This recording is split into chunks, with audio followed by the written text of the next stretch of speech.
안녕하세요. 오늘은 요한 3서의 말씀을 가지고 진리의 동력자라는 제목으로 은혜를 나누고자 합니다.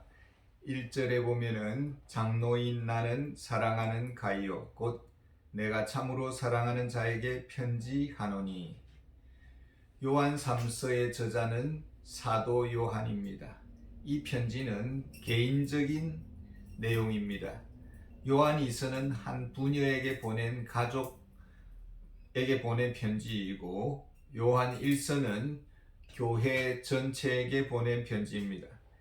15절에 보면은 평강이 내게 있을지어다 여러 친구가 내게 문안하느니라 너는 친구들의 이름을 들어 문안하라. 지금 사도 요한은 가이오라는 한 사람에게 편지를 보냈습니다. 또한 가이오에게는 친구들 개인에게 문안할 것을 권면하고 있습니다. 우리 기독교는 하나님과 개인적인 인격적인 만남의 길을 가르치고 있습니다. 하나님은 한 개인의 이름을 아십니다. 우리 안에 거하십니다. 우리의 개인적인 형편과 처지를 헤아리십니다. 사도 요한은 가이오를 위한 기도의 내용을 공개하고 있습니다. 2절에 보면은 사랑하는 자여 내 영혼이 잘됨 같이 내가 범사에 잘되고 강건하기를 내가 간구하노라. 제자가 잘되기를 바랍니다. 성령 충만하기를 원합니다. 주의 진리로 부유해지기를 원합니다. 모든 일이 형통하기를 원합니다. 하나님의 손에 쓰임받기를 원합니다. 오래오래 쓰임받기에 합당한 건강을 기원하고 있습니다. 사랑합니다. 아낍니다. 그 기도 속에 그 마음이 묻어나고 있습니다. 사도 요한은 목회적 보람을 이렇게 규정하고 있습니다. 3절에 형제들이 와서 내게 있는 진리를 증언하되 내가 진리 안에서 행한다 하니 내가 참으로 심히 기뻐하노라. 지금 90세의 노인입니다. 그동안 요한의 가르침을 받은 제자들이 일어났을 것입니다. 그 중에 가이오라는 사람이 있습니다.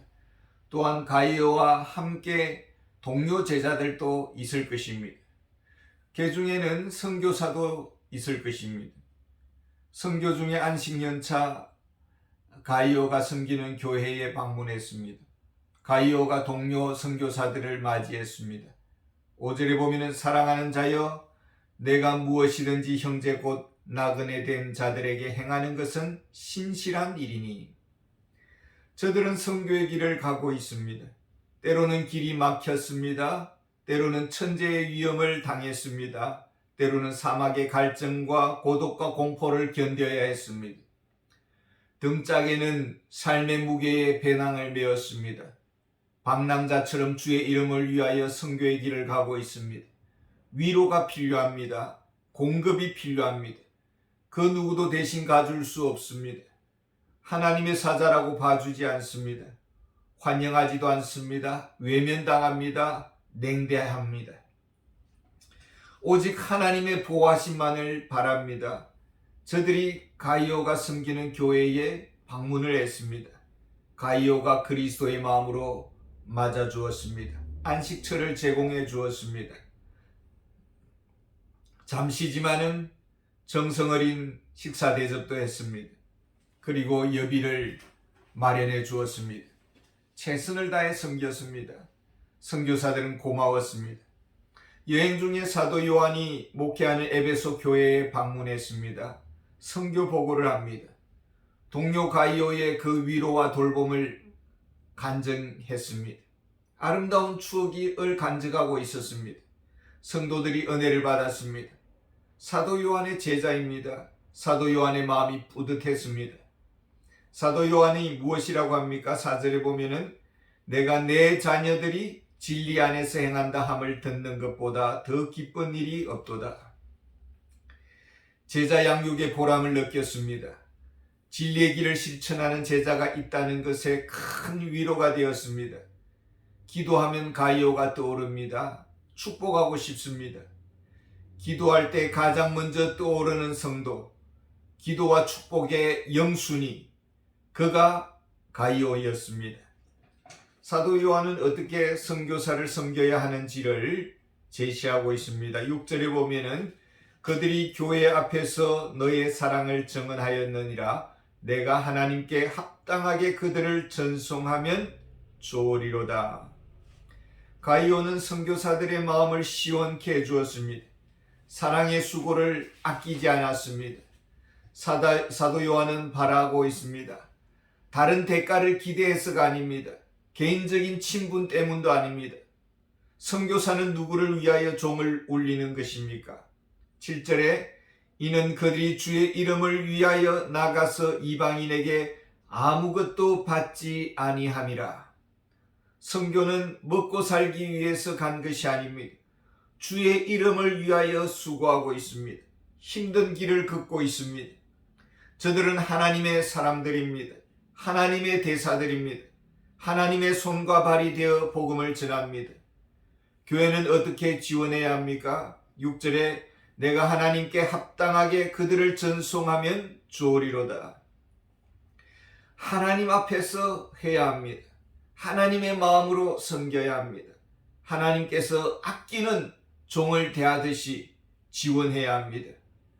나와 친분을 넘어서서, 관계를 넘어서서 동양인이라서가 아닙니다. 혈육관계 때문이 아닙니다. 하나님 나라 차원에서 섬기기를 원하고 있습니다. 왜 교회는 선교 지원에 동참해야 합니까? 8절에 보면 그러므로 우리가 이 같은 자들을 영접하는 것이 마땅하니 이는 우리로 진리를 위하여 함께 일하는 자가 되게 하려 함이라. 하나님께서 부르셨습니다. 어떤 이는 교회 사역자로 부르셨고 어떤 이는 선교사로 부르셨습니다. 선교사는 국가 공무원이 아닙니다. 국가가 생계를 책임져 주지 않습니다.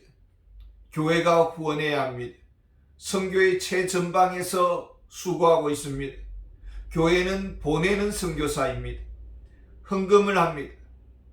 교회는 그래서 선교사님들을 지원합니다. 이것은 책임이요 의무입니다. 생색내야 할 이유가 없습니다. 후원함으로써 교회는 선교사의 상을 받을 것입니다. 선교의 동력자가 교회입니다. 가이오는 선교사님들의 짐을 가볍게 해 주었습니다. 그런데 교회 안에 이상한 사람이 있었습니다. 그는 귀족 가문에서 성장한 것으로 추정이 됩니다. 교회의 중직자입니다. 책임적 위치에 있습니다. 그런데 대접받는 자리로 이해했습니다. 높은 자리로 착각했습니다. 책임지는 자리, 섬김의 자리로 여기지 않았습니다. 명예직으로 여겼습니다. 권력의 자리로 여겼습니다. 머리가 되고자 했습니다. 중심에 서고 싶어 했습니다. 흠모받고 싶었습니다. 누구든지 높아지고자 하는 자는 낮아지고 높아지려면 섬겨야 한다는 것입니다. 그런데 높은 자를 꺾음으로써 자신이 서고자 했습니다. 교회 리더에 대한 시기, 질투심이 비방의 말로 표출되고 있었습니다. 헌신 없이 쉽게 상을 얻고 싶었습니다. 희생 없이 쉽게 존경의 마음을 얻고 싶었습니다.